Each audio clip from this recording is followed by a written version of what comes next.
Sir sir CWRC ಮತ್ತೆ ಆದೇಶ ಕೊಟ್ಟಿದೆ ಸರ್, ನೀರು ಹರಿಸಬೇಕು. CWRC 12,000 ಕ್ಯೂಸೆಕ್ ನೀರನ್ನು 15 ದಿನಗಳ ಕಾಲ ಬಿಡುಗಡೆ ಮಾಡಬೇಕು ಅಂತ ಆದೇಶ ಮಾಡಿದೆ. ನೋಡಿ, CWRC ಏನು ಕರ್ನಾಟಕದ ವಿರುದ್ಧವಾಗಿ, ಕಾವೇರಿಗೆ ವಿರುದ್ಧವಾಗಿ ಒಂದು ತೀರ್ಮಾನವನ್ನು ಕೊಟ್ಟಿದೆ. ಇದನ್ನು ಭಾರತೀಯ ಜನತಾ ಪಾರ್ಟಿ ಖಂಡಿಸುತ್ತೆ.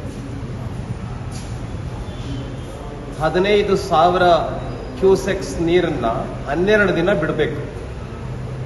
ಈಗ ಕರ್ನಾಟಕದಲ್ಲಿನೇ ನೀರಿಲ್ಲ, ಕಾವೇರಿ ಒಳಗಡೆನೆ ನೀರಿಲ್ಲ.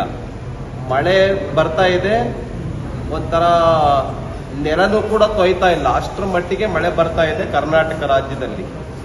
ಇಂಥ ಸಂದರ್ಭದಲ್ಲಿ ಡ್ಯಾಮ್ನೊಳಗಡೆ ನೀರೇ ಇಲ್ಲದೆ ಇರೋ ಸಂದರ್ಭದಲ್ಲಿ 12 ದಿನ ಪ್ರತಿದಿನ 15,000 ಕ್ಯೂಸೆಕ್ಸ್ ನೀರು ಬಿಡಬೇಕು ಅಂತ ಹೇಳಿದ್ರೆ ನೀರು ಎಲ್ಲಿಂದ ತರೋದು?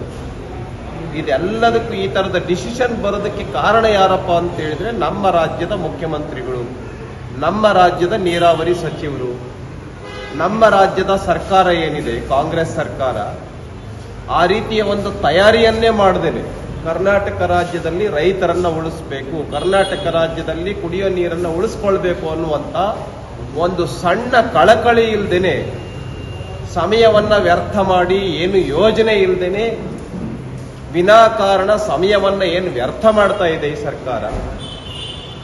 ಈ ಸಮಯ ವ್ಯರ್ಥ ಮಾಡ್ಕೊಳ್ತಾ ಇರ್ತಕ್ಕಂಥದ್ದು ಮತ್ತು ಪೂರ್ವ ಯೋಜನೆ ಇಲ್ಲದೆ ಇರ್ತಕ್ಕಂಥದ್ರ ಕಾರಣವಾಗಿನೇ ಇವತ್ತು CWRC ತೀರ್ಮಾನವನ್ನು ಕೊಟ್ಟಿದೆ.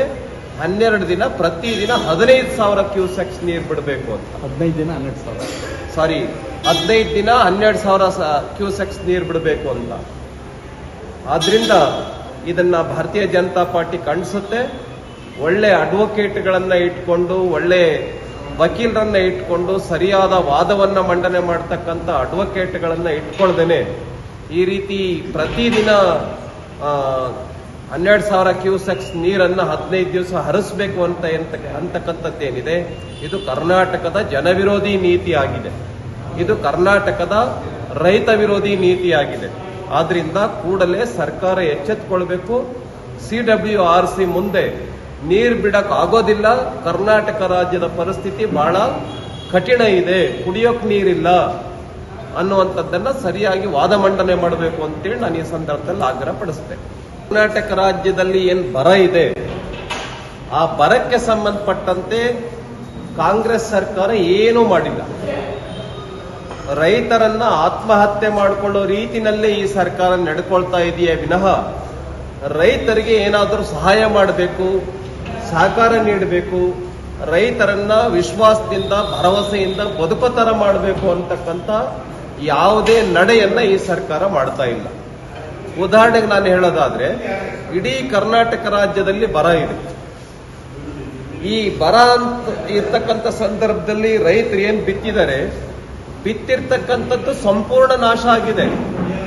ಅಲ್ಲಿ ಇಲ್ಲಿ ಸ್ವಲ್ಪ ಏನು ಹಸಿರು ಕಾಣ್ತಾ ಇದೆ, ಅದು ಬೇರಿಗೆ ಮಾತ್ರ ನೀರು ಬೀಳ್ತಾ ಇದೆ, ಅಷ್ಟು ಮಳೆ ಕಾರಣದಿಂದ.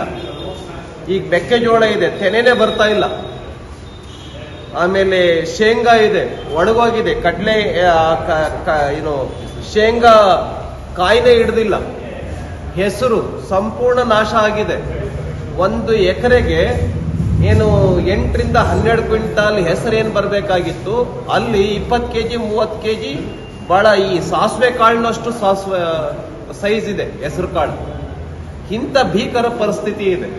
ಆದ್ರಿಂದ ಬರಗಾಲ ಅಂತಲೂ ಘೋಷಣೆ ಮಾಡಲಿಲ್ಲ ಈ ಸರ್ಕಾರ.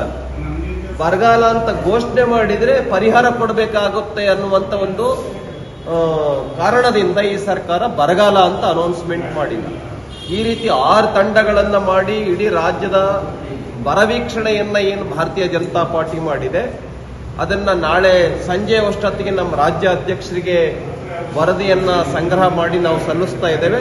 ಅದರ ಆಧಾರದ ಮೇಲೆ ಮತ್ತು ನಮ್ಮ ರಾಜ್ಯದಲ್ಲಿ ಏನು ರೈತರು ನಮಗೆ ವರದಿಯನ್ನ ಕೊಟ್ಟಿದ್ದಾರೆ, ರೈತರನ್ನ ನಾವು ನೋಡ್ಕೊಂಡು ಬಂದಿದ್ದೀವಿ. ಡ್ಯಾಮ್ನಲ್ಲಿ ನೀರು ಹೇಗಿದೆ, ಕೆರೆಗಳ ಪರಿಸ್ಥಿತಿ ಹೇಗಿದೆ, ಬೆಳೆ ಪರಿಸ್ಥಿತಿ ಹೇಗಿದೆ, ರೈತ ಹೇಗೆ ಗುಳೆ ಹೋಗ್ತಾ ಇದ್ದಾನೆ ಬೇರೆ ಬೇರೆ